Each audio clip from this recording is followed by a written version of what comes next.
Okay, I know a number of scholars have attempted to sort of map the wanderings of Odysseus. Um, I like this one. This is from like about 1905 from a book called, I think, The World of Homer.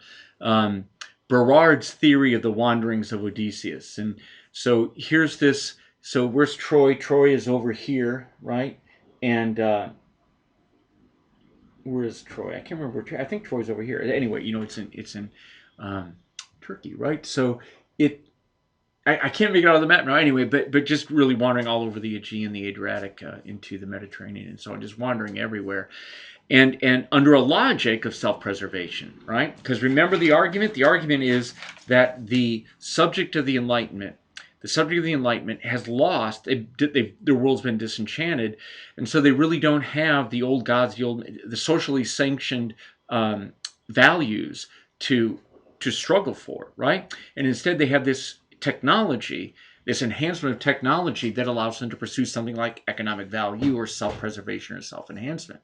The old gods die, the old values die, and you now have someone who's able to, or a culture that embraces instrumental reason, again, purposiveness without purpose, and the purpose becomes simply the wandering and self survival of Odysseus.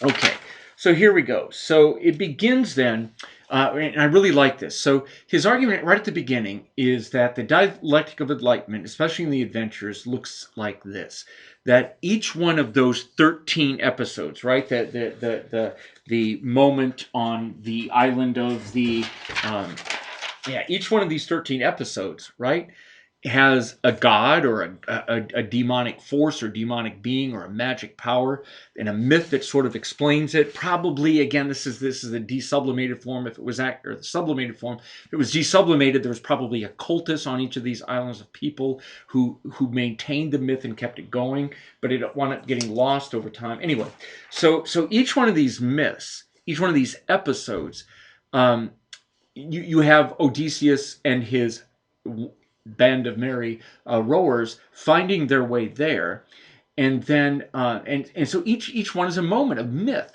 and that in the end he winds up defeating the local god, the chthonic elemental god or goddess, by engaging in action that runs counter to the values of the god of the place or the goddess of the place.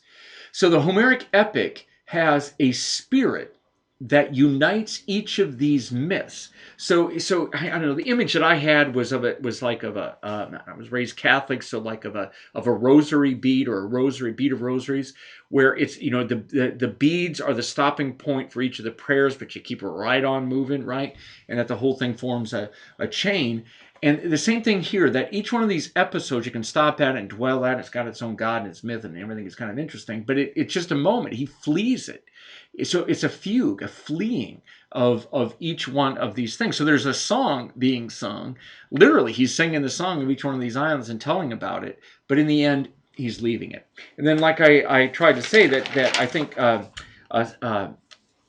Cedric Whitman in 1958 really did a wonderful job, I thought, of showing that there's a repetition going on, right? That there's a repeat, that it's variations on a theme. So the song gets re-sung a second time, but it's not sung the same way. It's identifiable as the same kind of monster, the same kind of myth, but it has a new form to it. So that's the epic. The epic has a unifying logic to it, and he claims that the unifying object for Odysseus, the prototype of the bourgeois individual, the concept originates in unwavering self-assertion. The primeval model of the bourgeois subject is the person who is completely dedicated to their own survival, to their own self-preservation, right, and self-assertion. So the Homeric world of myth, charged with meaning. So each one of these places has meaning, has value, that kind of thing.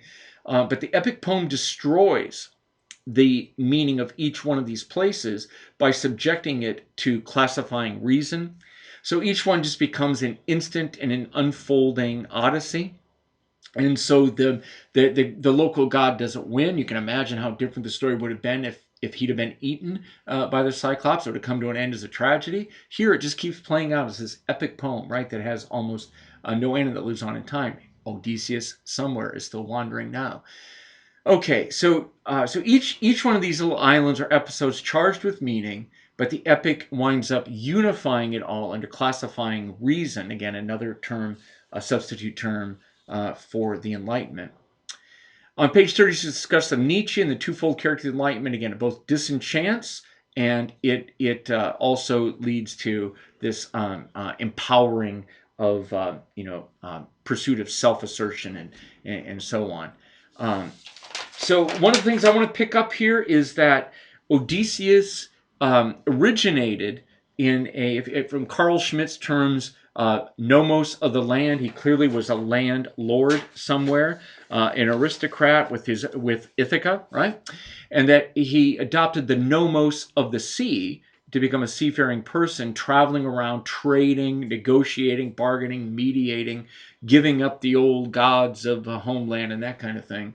En route. So it's really interesting. This account, the Odyssey, is the source of Carl Schmitt's writing on the nomos of the earth, right? That he actually gets the term nomos from a kind of a clever retranslation of the opening sentences of Homer's Odyssey, right? And that's where the term nomos comes from. So the nomos of the sea, the nomos of the land are both, or of the earth, are both seen here. In other words, the cultural logic of the trader, of the seagoer, the seafarer, who's always relatively enlightened, versus the nomos, or the way of life of the landed aristocracy. And maybe the elites are enlightened, but the masses aren't, right? Okay, so page 37, there's a bad conscience here. The devotees of the archaic, the fascists, don't like the Odyssey very much. There's an so here he's kind of talking about contemporary cultural conservatives who are critics of the nomos of the sea. Nazis certainly were. And that there's ignoble qualities, that the trader, the bourgeois trader, doesn't have aristocratic nobility. And so they're going out, they're dealing with all kinds of people they shouldn't be dealing with. They're circulating, they're mediating, they're learning all kinds of things and getting woke and that kind of thing. There's force, there's power, there's will involved. That's what the nobility is: force, power, will. Authentic, archaic, blood sacrifice. I'm just trying to summarize some of the terms for 37. Myths and mysticism always involve power over others. It's always valor in Veblen's terms. I always find that interesting to see Horkheimer and Adorno quoting Thorsten Veblen. I think it's odd, or at least referring to him. So Homer's Odyssey then is the basic text of European civilization, in which, because it intertwines myth and enlightenment, that you have a constant re-mythologizing and a constant awakening of enlightenment as the technique, essentially, to get off and to get away. All right. So, So myths in the Odyssey, myths are recorded. Characters embody the chthonic mythical powers, like the Cyclops. Homer imposes a unity on these diffuse legends and traces the path of the bourgeois subjects, is the critical term, flight from them. That's on page 37.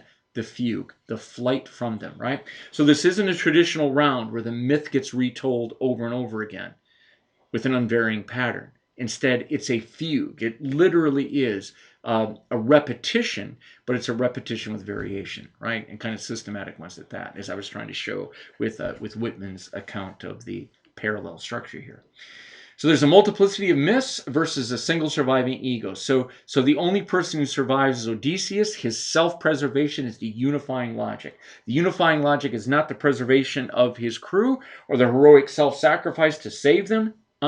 It's just his own survival and return back to the land, to his own estate. So old demons populate the distant edges of the map of the Mediterranean world is relatively enlightened. So the trade that's going on, the seafaring, is an enlightening force throughout this entire time. And it's on the edges of the land, that map I was showing you, that's where you have the old gods weighing and holding with mythical power. So I think the wine dark sea itself is the great equator, the thing that mediates, the thing that equalizes. each of these islands and allows for the circulation among them. Quote on page 38 is a critical one. I probably won't read it just to save time. Self-preservation and the return to the homeland and fixed property, the nomos of the land. Maybe I will look at it. That's again, a decisive element of this book. Yeah, whatever else is going on, Odysseus survives, and he survives in order to get back. Right here, I love this. In the eyes of the man who has thus come of age, the plain untruth of the myths, the fact that the sea and earth are not actually populated by demons, but are a magic delusion propagated by traditional popular religion, becomes something merely aberrant in contrast to the ubiquitous purpose of self-preservation or returning his homeland and fixed property. So he survives. So again, it's like in the end, what really matters here is that the technique, the technology, his self-survival worked. It wasn't the mythic, it wasn't the fact that he became a thoughtful sociologist or something. It's the fact that he made it back, right? So the sort of the material side here, rather than the ideological one, is probably what mattered most. Yeah, so the faculty by which the cunning, so cunning, he's the man of cunning, right? All of the epithets of Odysseus always refers to his mindfulness and cunning. It's the faculty by which the self survives by throwing itself away in order to preserve itself. And I still find that an odd phrasing, but you throw your self-sacrifice, you throw yourself away, but in so doing, you get yourself back. So you enter each one of these different mythical areas. Your death is foretold. You must die. The Cyclops is going to eat you. And so you appear to give yourself away, to give into that logic, but you do it in such a way with a kind of cunning to it. You do substitutions and other things. You bargain, and you get yourself back out of it, right? So you throw yourself away to get yourself back. The seafarer Odysseus outwits natural deities, does bartering, kind of rare. It's mostly gift giving of a kind of, host, guest quality. He actually seems to reference Marcel Mauss and Hubert and Mauss's work on sacrifice. I swear it's referenced directly in here. The gift principle is everywhere. The exchange of equivalents. I will be your host. I'll give you gifts and hospitality to help you get on your way with the expectation that I too will be a guest someday somewhere else and will be expecting hospitality. And this sort of substitutes for law, is this custom of hospitality. And, just to point to it, in Emile Benveniste's Dictionary of Proto-Indo-European Language, he argues that the guest-host gift-giving arrangement is probably the primordial social relationship that matters more than, say, the servant-master relationship. It's probably guest-host that structures more of what becomes the West. All right, so Poseidon gets angry that Odysseus's gifts that he gets from the host exceed the value of what he would have had he just been left alone. He leaves Troy. So the fraud of sacrifice. On page 40, there's this odd argument. How about, it really is Hubert and Mauss's arguments about sacrifice, or Emile Durkheim's arguments about the structure of sacrifice, that essentially an altar is a god trap. You feed a god, you attract it with the aroma of sublime food by burning food and so on. And then once you get that god coming, you continue to feed it, worship it, attend to it, keep it around so that it performs magic acts for you in some way. So there's always deception in sacrifice. You're not really honoring and worshiping the god. You're using the god instrumentally to achieve your own end. So that's that idea. So once you find out through enlightenment that your fetish isn't a real god, but the real god is the one you burn the incense to, right? Or burn the cow to, right? That's enlightenment. So your old god's dead. They give you new myth about how to do it and a new technology that allows you to organize and control your life by burning stuff for this new deity. And again, it's this long progression upwards, right? From the original position of human cultures that Hegel refers to as nature religions, or the world of mana and gardens and so on, all the way up to something like 20th century, pious Lutheranism or something. All right, so he has a long section on that. Crucial passages, page 41, were myth and ritual and the sacred Durkheimian world of mechanical solidarity, the Freudian world of totem and taboo and so on. That myth was cyclical. Sacrifice was always a reunion, a reenactment, a repetition. This runs through this whole thing, right? That the world of myth is always about reconstruction. So if you have a hierarchical order and you're at the top, you want myth. You want this world. You want your privilege to be enhanced and reproduced over time, right? And so you get this. So it's always cyclical, sacrifice. You're binding to a tradition and subjugating to always repeat what always already was, right? So it's like in song, classic traditional folk song that's sung as a round, right? Where one voice starts, another joins in and on, and it can keep going in a circle forever. Unchanging traditional song. This is written about in Thomas Mann's Dr. Faustus, which was written at the same time these guys were doing this. Page 42, the cunning then, you use sacrifice deceptively. You break it. You break sacrifice. You break tradition. You demythologize it. The sacrifice is revealed as something unnecessary and something can be manipulated. So you self-sacrifice through disciplined asceticism. You give something up, you renounce something. That's the bourgeois subject, but then you get it, and that gives you cunning. And then you use that cunning to escape tradition and to move on, right? And to gain something, you preserve yourself, the fugue structure. So instead of the classic round, traditional round, you wind up with fugue, right? The long flowing tail that goes on and on. On page 43, the transformation of sacrifice into subjectivity. That's the bourgeois subject. So instead of just engaging in mythic sacrifice to reproduce and honor the god and the group, the cultists, you instead break the myth, engage in some sort of cunning exchange to further yourself. You become the subject of your own self-preservation using the technologies and techniques around you to get there, rather than being the subject of the ritual order where you're using your subjectivity to do something else. So the subject, the bourgeois subject, is born through the breaking, essentially, of sacrifice. So it doesn't stop on page 43, all means and no ends. That in the end, purposiveness without purpose, that comes on page 43. Purposiveness without purpose. That once enlightenment starts, it's not going to stop, right? It's going to keep right on going until you get up to a world of totalitarian nihilism or something, okay? It's going to keep right on going. It doesn't stop. So again, the bourgeois, the Weberian pious bourgeois, right? It didn't stop with them. It kept right on going until you wind up with what? Elon Musk instead as the primary capitalist today. So page 43, yeah, the Weberian argument is here. Self-mastery, self-discipline, self-preservation by throwing away the live self, natural enjoyment, spontaneous enjoyment. Throw all that away. And yeah, you get, so self-preservation destroys the very thing to be preserved. You renounce the self, and that's necessary to preserve that. And that in totalitarianism, totalitarian capitalism, that's very necessary. So you have to essentially become, remember Erich Fromm's concept of the marketing personality, that you remake yourself into the image of what sells. So you have to give up yourself anyway in your pleasures, even to be successful, to be self-preserving. You have to become this thing that you're not quite, right? Or that you must become a thing that fits the unifying logic, not the thing that you are by nature. So the framework of the wrong society is underneath all of this. That's on page 43. And this is, Harry Dahms has really taught me a lot about this, that this is in essence what this book argues, right? We're in the wrong society, the wrong totality. That we think we're in a world of enlightenment and reason and science and communitarian wisdom and communitarian action and Habermas, Kumbaya, bean and rice parties or something. We think we're in that.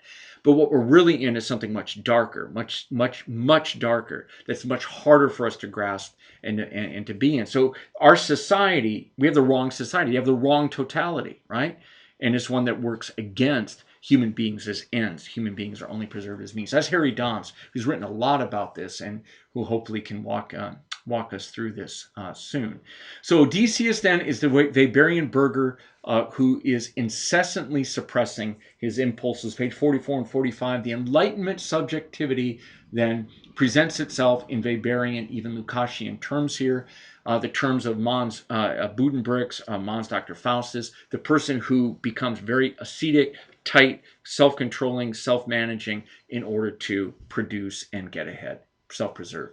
So page 45, mythical elemental deities create an unchanging order of ritual return of tradition that is escaped through cunning by transcending, by transcending the sacrificial order, right? So he talks about Sisyphus and Tantalus, those mythic figures in Greek mythology, right? Who spend all of their life in circular motion, reproducing, always reproducing the same thing, and that in the end, cunning is what was needed to break through that, to get out of that kind of that dialogic repetition of what always already was into a dialectical movement, a flight, a fugue out of that structure into something else. All right. On page 47, he talks again about the Sirens' redux. He kills them by not yielding to the impulse. He finds a kind of loophole to get out of the killing. Page 47, the formalism of words. He talks about nominalism. I'm going to leave some of this go. It's really important. I'm going to leave it go. But he just mentions, Odysseus gets out of getting killed supposedly when he tells Polyphemus, the now blinded Cyclops, who wants to kill him. He says, "Who are you?" And Odysseus says, "I'm nobody. My name can be mispronounced as nobody. So I'm going to tell him I'm nobody." And that slippery little devil, he does this. And then when the other Cyclops come around to help Polyphemus, they say, "Who's doing this to you?" And he says, "Nobody." And they say, "Oh, we're going to go home then. Forget it." Which seems like a specious thing. I just don't believe it would have happened that way. But anyway, he gets out of death and survives and self-preserves by throwing himself away, by giving up his identity. He survives that episode and goes on to the other, 11 that await him. So he declares allegiance to himself through this slippery designation as nobody, declares allegiance to himself by disowning himself. Okay? So 48, cunning as a means of exchange. In cunning, you fulfill a contract to the letter while cheating the other party. You fulfill a contract to the letter while cheating the other party. And of course, in essence, that's what capitalism is in Marx's terms. The party to the labor exchange, the labor capitalist contract, the labor gets everything to the letter, but is cheated nonetheless. The expropriation of surplus value. All right, there's a brief recognition then of the distinction between dual exchange and the gift. He talks about gifts and the sacrifice, and that gifts even more so. I had a section there on Mark Worrell and I wrote in one of our pieces on Utopia Waits about two kinds of markets. This comes from several sources, one of them being Marcel Mauss, but that is that the sacred market of gift exchange or sacrifice generally has a second profane market associated with it. So we call it a market petit a and a market big A, a sacred market and a profane market. And he talks about that whenever you're bargaining, you've dropped out of the sacred and you're now in the realm of the profane. And so you're in the realm of the nomos of the sea versus the nomos of the land. That you're not in nobility, you're a trader, that kind of thing. So the nomos of the sea comes up on the bottom of the page. Profane exchange, risk, personal enrichment, capitalist enterprise, all of that comes up. It's on page 48. I'm just going to point to it. I couldn't believe it when I saw it. I've been reading a lot of Carl Schmitt lately, and it's right there. It's all of this stuff about risk and the entrepreneur, and again the nomos of the sea being the essence of the capitalist trader, right? And that there it is, that the risk being the legitimation for the profit that one gets, all of that. As you go. Okay, and then the chapter ends by walking through a few of those mythic accounts very quickly. I kind of like it. It's very readable, but you don't get a lot of new insight here. So he talks about the episode of the Lotus Eaters, where some of his men, they land on this island, they go and they eat the leaves of this plant. It's like an opioid. They're happy, but they don't want to leak. It's kind of fake happiness of idleness, vegetation, and so on. So that goes on. I got a different page. We'll use this one. I think I got it more here. So the Lotus Eaters, this is kind of prehistoric hunting gathering cultists, or the world of that. So there's like a social reality in that myth. So the myth of the Lotus Eaters, that would be a place where the garden-like existence, the Garden of Eden, the original position of society in Hegel's lectures on religion, the original place of the Garden of Eden, right? So it's a vegetative, desireless existence, no labor, no property, no will, weak, abiding within the image of bliss that's not really blissful, and no production, colorless gathering, that kind of stuff. And then idle, lazy. And so I think the way he puts it is self-preserving reason can't abide this kind of world. The garden, you want the fall, right? So the bourgeois subject, or the subject of the Enlightenment, doesn't want to stay in the garden. To stay in the garden is to stay in myth. You want the disenchantment. You want the fall. You want to eat from that apple, right? Of the knowledge from the tree of the knowledge of good and evil. You want the knowledge of good and evil. You want knowledge. You want enlightenment. You want technology, and you'll earn your own way. You'll make your own dang apple, right? And it's going to be a better one. And so the bourgeois subject, the subject of the Enlightenment, disenchants the world, gets thrown out of the garden, right? This isn't some sacred place with God's toenail all around you. Instead, it's a place of labor and work and technology and know-how and enlightenment. Right, so you don't want to stay there. So yeah, so Odysseus can't abide that. So then you move on to the next place. It's a place, the barbaric age of hunting and shepherds. Adorno and Horkheimer say cannibalism, and that's the Cyclops, the Polyphemus. He has a single eye, have no depth perception, can't really see things in perspective, that kind of stuff, that sort of silly notion. Laborless production, apart from animal husbandry, everything they want they find, so they don't have to work hard. They can be savage. They use force. It's kind of a horde-like structure almost, but there's patriarchal beating. There's no law. Unleashed savagery and brutality. They barely escape, right? But they receive the curse of the middleman, the curse of the person of cunning, the curse of the person who breaks the tradition as they leave, right? So that's that. Then they move on. So Circe's island is one of the magical sorcerers, a kind of goddess, a kind of mother goddess. There is labor that goes on there. You can see weaving and things like that. Probably a garden kind of atmosphere again, but a garden that you actually have to till and tend, more like horticulture rather than the kind of, eating lotus leaves up here. So this island represents return to animal nature. Again, very low down in the speculative anthropology that Hegel was looking at, right? Fairly down here, return to animism or something. You have a goddess who's ultimately overpowered by Odysseus, who's too manly for her, has asceticism, renounces his natural self. It's all page 57. Again, this kind of this Weberian, masculine rigidity here. Mating, marriage, is a kind of conquering of love, or a kind of routinization of love, and that's the only rightful way to mate. So you get out of here and try to go back to your marriage bed that's rooted and anchored to the ground in a tree.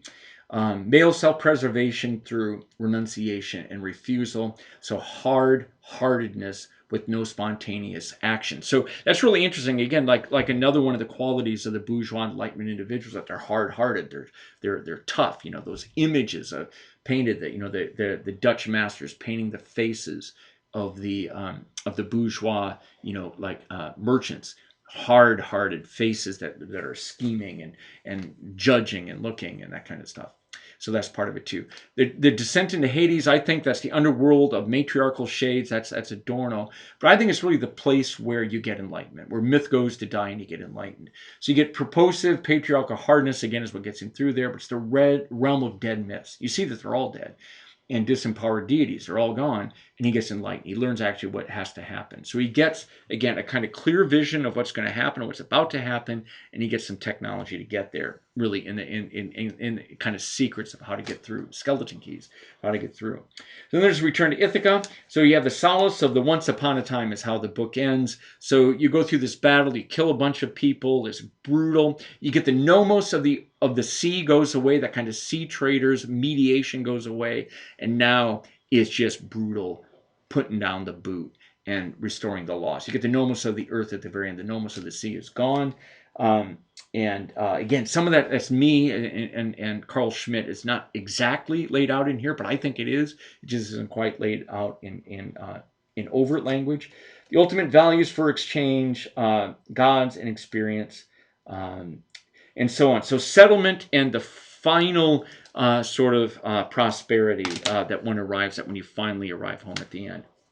So I think this chapter is very concrete. It takes us through a material or a kind of a concrete referent that we can appreciate and make sense of, that we can all understand and know, and we can see how Adorno and Horkheimer play with it. And in the last instance, I think this is their main story here. That enlightenment is always a displacement of an already existing myth, the killing of an already existing God, the disenchantment of the world.